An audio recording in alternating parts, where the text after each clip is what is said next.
clear to me that since we opened them back in 2004, that a lot of things have changed.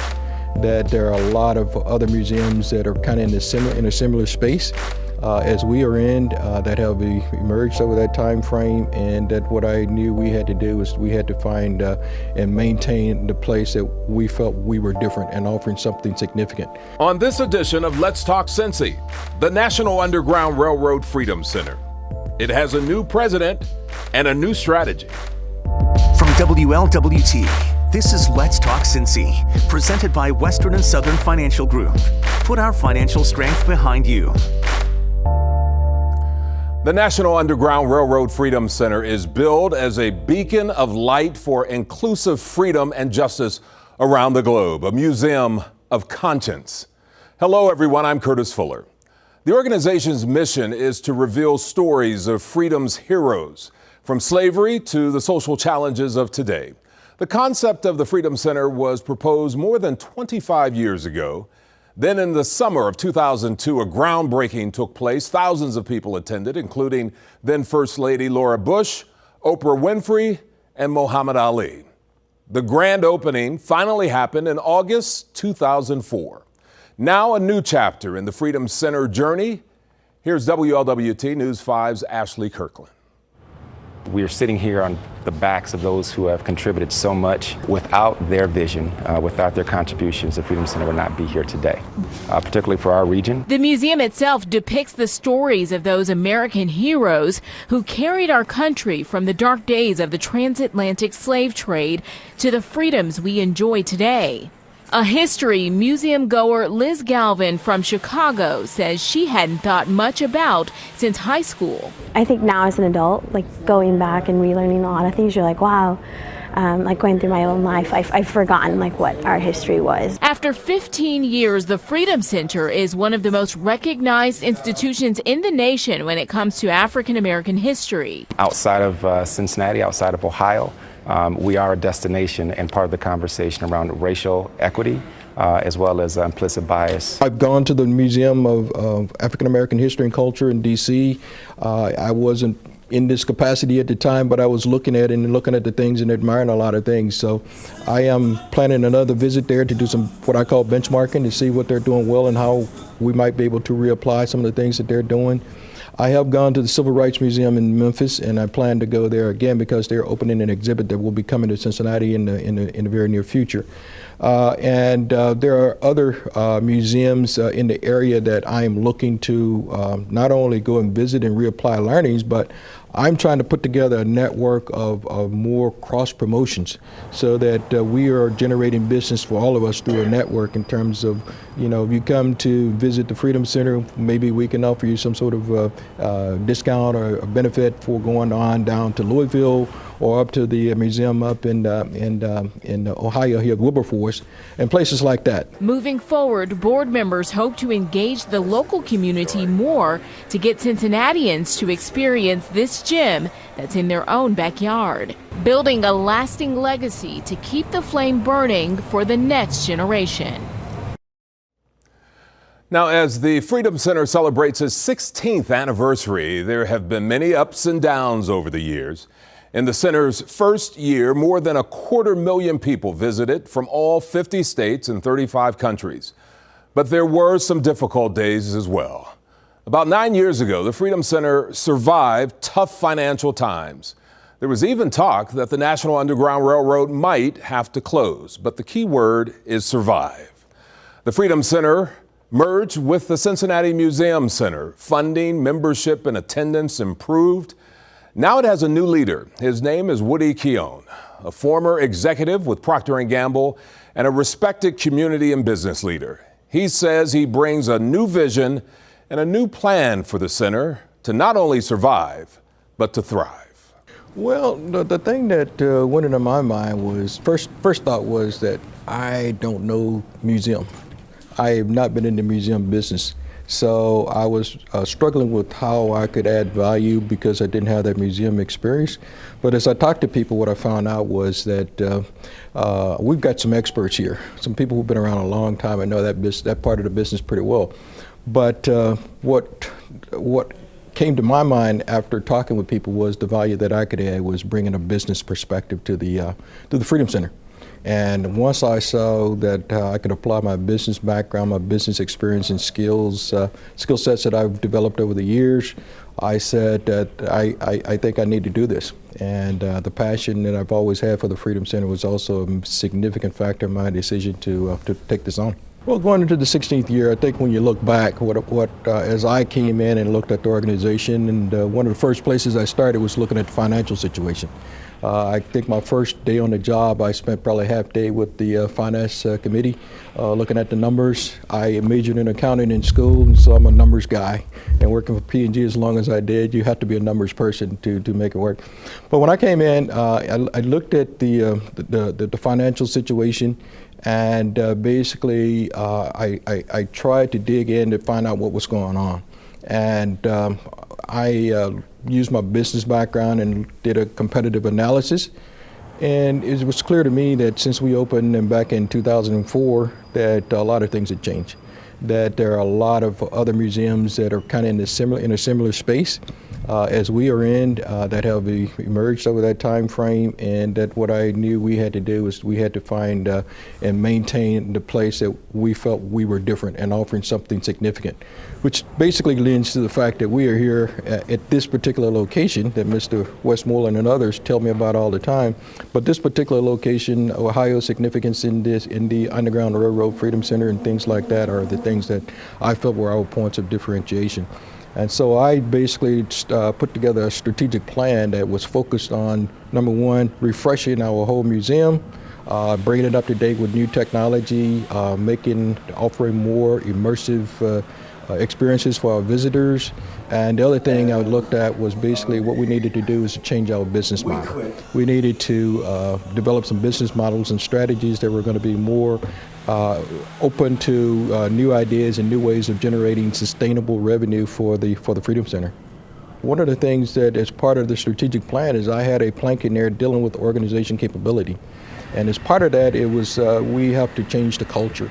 We wanted to do some change, make some changes to the culture, and we wanted to, my strategy was basically to provide a more customer-friendly, customer-oriented kind of culture so that when people first interact and come in contact with the Freedom Center, they had that same positive experience throughout the entire, from the time they get on our website to the time they walk into the door, anybody they come in contact. Now, we still have work to do. I'm not trying to say we're finished, but I'm trying to instill that sense of customer-friendly, customer service throughout the organization with everybody, and we're going to be doing some training. I spent a lot of time working on that. I spent a lot of time working and walking through the museum and in different departments so that I can learn what's going on and find out what the challenges are for the staff and so forth. But that's been part of the journey to change the culture and change the experience that people have when they come in contact with us. I'm confident that we're going to be here, and I'm confident that we're going to get beyond survival to thriving. I feel really confident with the strategic plan that we put in place. I think it's the right thing to do. The response I've gotten from significant donors that I've spoken with, people in the community, the staff is responding very positively to it. I am confident that there's a lot of support out there, and what we need to do is tap into it. And that means hard work in terms of going out and building relationships with some people that we've lost connections with.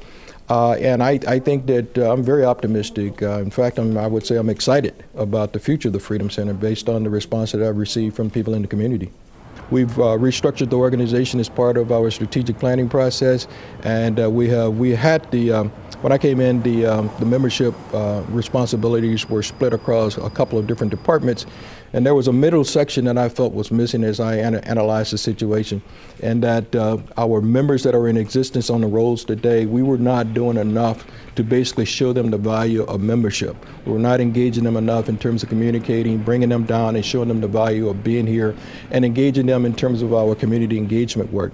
So membership is a key focus area for us. We've got a new structure in place that's going to bring that together for us and hopefully make a big difference for us. The importance of this institution to the community, I would say to the nation, is just an awesome responsibility that I didn't fully appreciate it until I got in the chair and started going out and interfacing with people. But when I look at the Freedom Center and the faces that come in my mind, you're talking about people like Pastor Lynch, you're talking about people like Edward Gold, you're talking about people like Marion Spencer, you're talking about people, John Pepper, you're talking about people like Dr. Westmoreland here. I mean, there are so many people. There are a lot of names that I could go on and on and on in terms of naming folks, but from what I remember when I was sitting down on Marion Way the night that people marched across that bridge and saw the candles and so forth, it was a very inspirational moment. And there are just so many people that put in a lot of blood, sweat, and tears to bring this institution here and to make it what it's become today. So they're great, and I just feel the awesome responsibility of carrying that forward and achieving the vision that they laid out for the Freedom Center. And up next, the Underground Railroad Freedom Center and a conversation about historical truth with historian Carl B. Westmoreland when Let's Talk Cincy continues.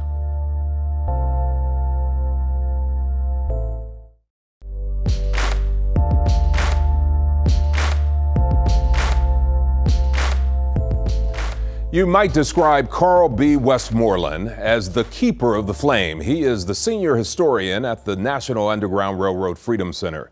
He has a passion for historic preservation, and his community activism is well documented over the past 50 years.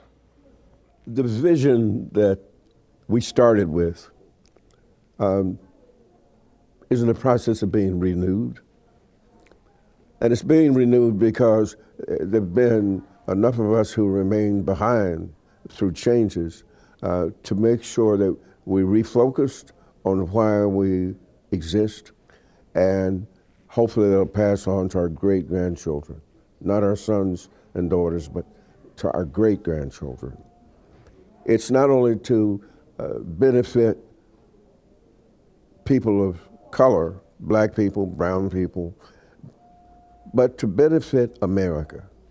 For people to not understand that one of the greatest historic events happened right on this spot when Margaret and Robert Garner crossed the Ohio River with their parents and their 4 children and the 5th on the way, and that stopped America in the 1850s to say they're human, they matter. That's a family where the woman was being raped. And this place and Music Hall gave us a forum to remember. So the changes that have occurred hopefully will allow us to not only continue to remember, but then talk about potential solutions so that America moves closer to why it was founded originally, so that all of us could celebrate freedom. There's an effort, it's in incubation at this point, to build a memorial to Margaret Garner and her family. And it's really a memorial that would celebrate something that most people think does not exist, the black family. And it's important, whether it exists in your house or not, that we go back to that. The family, the church, the moral focus of our presence here. This is the first building in this city ever of any stature where black and white men and women worked on it together. The stonework was done by the Hodge family from Lincoln Heights, Morris Hodge and his 5 sons, and some of the neighbors in Lincoln Heights. And they did the stonework that had been done and passed down through the ages from Egypt to Alabama to here. And so the building celebrates the architectural genius of a black architect and his black interior designer wife who were educated at Howard University. And we put it at the front door of this city. And hopefully it'll be here at least another 500 years. will thrive if we tell our sons and our daughters and our granddaughters and our great-granddaughters so that they understand that this comes with life itself. And it's an opportunity to celebrate the least of us in a way so that we understand that each element, each ethnic group in this community has value, and we celebrate it here. It says that each of our individual bodies matter. It's a place where everyone has value. And I think we failed when we began to forget. We took it for granted. Marriages, everything else dissolve. If you don't kiss somebody and say, you know, you're special just because you exist. Like Fountain Square, like the rotunda of what my late wife used to call her welcoming when she came out of the mountains and the coal fields of West Virginia. It's a place that we need to honor and make some small sacrifice of $65 to maintain. Up next, more than a museum, the Freedom Center's goal to remain a convener of dialogue in the push for social justice. Back in a moment.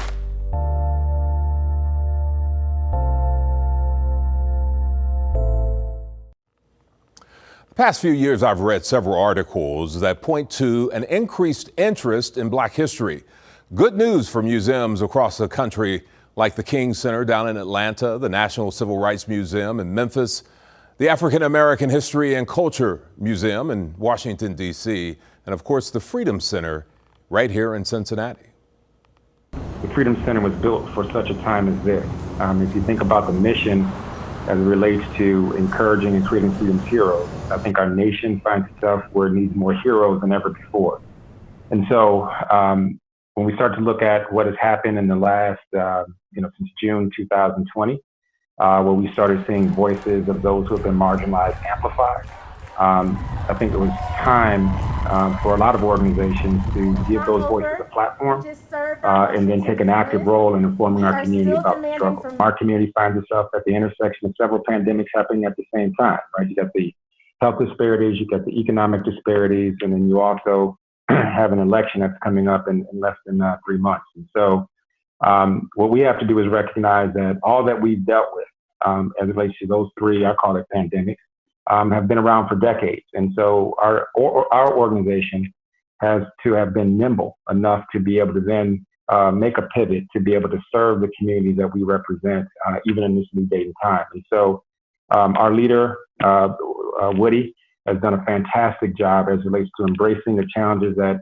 COVID and shutting down has caused us, but he didn't sit still and not do anything. What he did was put a vision together for the Freedom Center and retool ourselves so that we can introduce ourselves back to the world in a stronger position.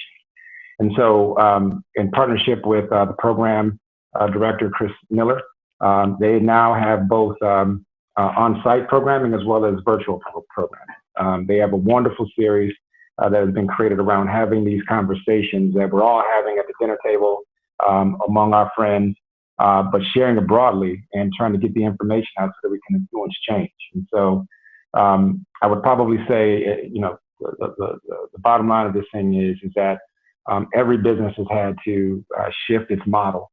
The Freedom Center continues to shift its model. It's not 100% there yet, but I would probably say that our leadership has been very proactive as it relates to how it's using this time. We want to create a safe environment for people to learn. And so while we have opened our doors again, it is with the caution of keeping everybody safe. And then the other part is that we've had to extend our platform to some very vibrant online and digital ways that we can keep people engaged and share the information. None of this would be possible without the continuous support of the Freedom Center. So our members, our corporate sponsors, our philanthropists, they're all the reason why we're able to continue to move this mission forward. we're proud, and I think what's different about us relative to everyone else's contribution is the fact that our location has us right in the heart of what is called the National Underground Railroad, the pathway to freedom.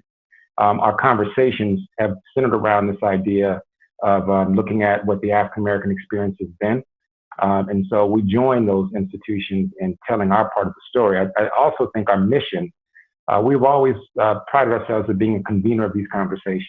A national discussion that needs to happen should happen right in the middle, where right on the line where you will, on one side of the river you were free and the other side you weren't.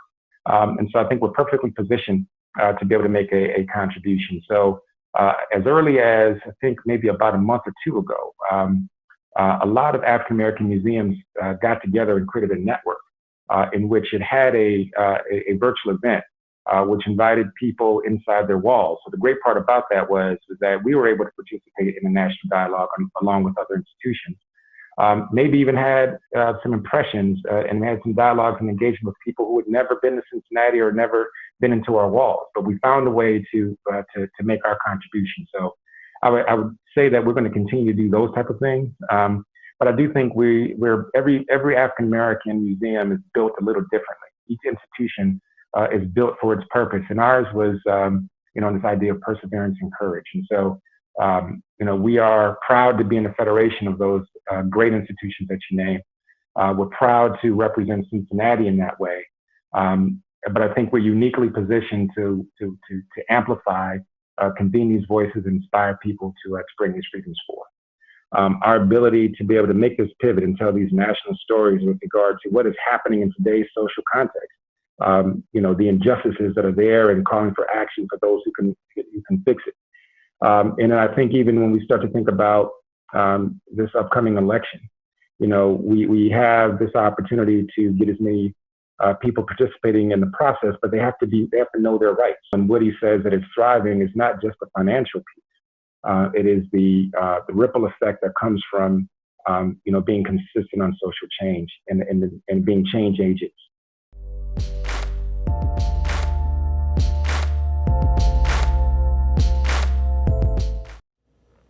As we talk about the Freedom Center, it's fitting I leave you with a quote from the late Judge Nathaniel R. Jones. He said, "A person must be a beacon of light that will illuminate dark places." Judge Jones was one of the Freedom Center's biggest supporters. He passed away earlier this year. Judge Jones was a recipient of the center's highest honor, the International Freedom Conductors Award. Other recipients have included Rosa Parks, Nelson Mandela, Dr. Dorothy I. Height, President Bill Clinton, President George H.W. Bush, and Reverend Fred Shuttlesworth. Well, that does it for the program today. I'm Curtis Fuller. Thanks for joining us for this edition of Let's Talk Cincy.